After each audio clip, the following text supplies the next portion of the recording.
jo, tai turim didžiausią šiandienos avariją kol kas. Turbūt reikėtų pasakyti visada. Saulė leidžiasi, ten turim tik top 16. Nu, bet kada čia buvo liūdna, žinai. Šiaip visą dieną kartą važiavo faktiškai be didelių kažkokių incidentų, blokus gal 2-3 kartus tvarkėm tik tai. Nu, bet tai reiškia, kad vakaras bus turiningas. Tai toks jisai dida, labai smagu, kad fanai toliau lieka čia, žiūri kaip kas vyksta.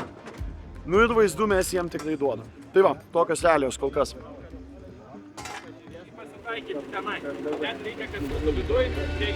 Aš klausimas, kiek turiu laiko susitvarkyti.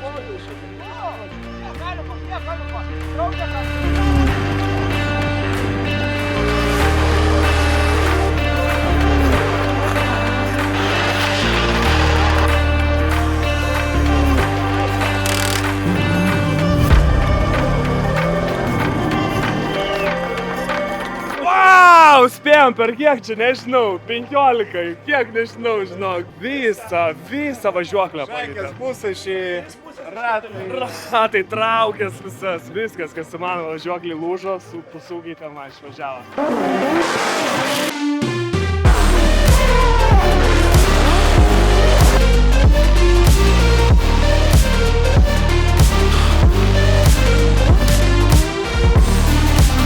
biški sunkiai vairavus, tai, be suvedimo gero sunku važiuoti tiksliai.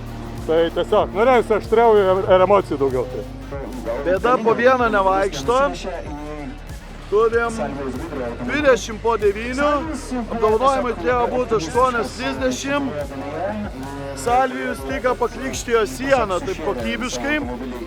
Antru važiavimu, ko nelabai reikėjo daryti, bet tada kaip tada. Kažkada šitas varžybos mes baigsim, jos tikrai įspūdingos, kažkada mes jas baigsim. Nežinot šviesoje.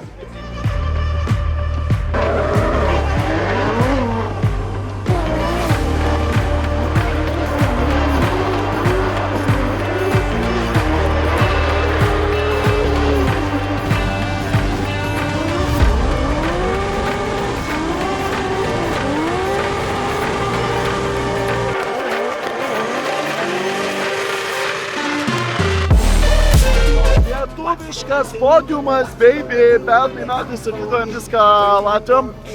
Šiemet ne, šiemet yra Mindauginės, mes turim 3 savo karalius, 3 lietuviškus karalius.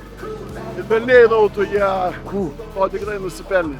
Wow. Šiandien labai buvo sudėtinga diena, tai tos pertraukos labai išmušė iš vėžių, turėjo labai daug emociškų vidui problemų, bet po to atsirado dar ir su mašina problemos. Tai ačiū rėmėjams, komandai, mechanikams, kurie padeda, organizatoriai, kuris daro puikų darbą ir leidžia mums tobulėti, važiuoti ir garsinti ir ne tik Lietuvoje, bet ir pasaulyje savo vardą. Ačiū. Labai džiaugiuosi šią dieną iš tikrųjų, tai yra mano antras varžybos šiais metais ir tiek kiek investavau, tiek ir gavau. Tai reiškia, pirmose varžybose likau 4, antrose esu 3. Pažiūrėsim, kas bus kitose mano 3, kuriuose dalyvausiu.